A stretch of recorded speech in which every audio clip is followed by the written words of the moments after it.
So let's kick it off in our undergraduate section with the Cardiopulmonary Biosensor team. Take it away, gentlemen. I want you to imagine a world where patients could monitor their heart's activity in order to determine if there's an exacerbation of heart failure. My team has developed a biosensor that is meant for seniors who suffer from congestive heart failure, that have a desire to remain independent, and are concerned about monitoring their health. We're looking to fill a niche in the market where the geriatric community would have a discrete biosensor that would allow for them to monitor their own health accurately. A majority of devices designed for this population are meant for use by a medical worker. We want them to be able to monitor their health independently. My name is Anna Sharnak, and I am a part of the Cardiopulmonary Biosensor team. Our team comes from a diverse background with students in biology, physics, and electrical and biomedical engineering from Biola University, NDSU, and UND. We have utilized our connections with established professors and healthcare providers to receive input on our project. Our analytics team has determined that nearly 5 million Americans suffer from congestive heart failure, and 71% of those people are over the age of 65. There are currently no devices on the market that monitor EKG, heart rate, and blood pressure with the sole purpose of comparing the data and recognizing exacerbations of heart failure. Our hardware team has developed a device that consists of a chest band containing the heart rate sensor and the EKG sensor, along with a separate self-inflating blood pressure cuff. The chest band is designed for all-day wear, and the blood pressure cuff is designed so that the user can measure their blood pressure once in the morning and once at night, or when needed. Our software team has developed a desktop app that would allow users to see the data that was collected by the device, get a detailed analysis of their measurements, and track their trends over long periods of time. This application is designed to send an alert to the user if any of the measurements indicate an exacerbation of heart failure. At this point in our project, our team has two major goals. Our short-term goal is to fabricate the device and perform a field test to see if the device is accurate. We have determined that the cost of building this device would be around $183 for all of the components before shipping and taxes.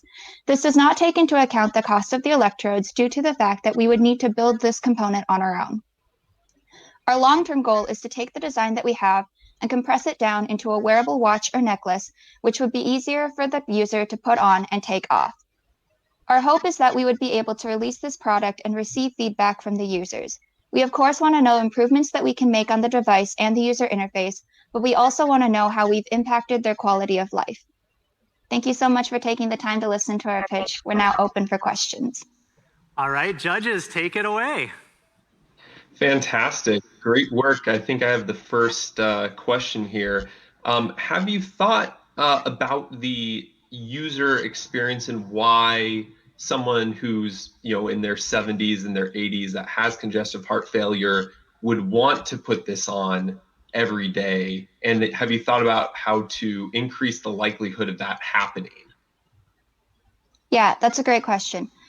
So something that we did consider was that we are working with patients who are older, their mobility is limited, and a lot of people at that age don't want to wear a device that would tell other people that they do have issues with their health. One thing that we considered was that this device would be wearable underneath their clothes so that it wouldn't be seen by other people.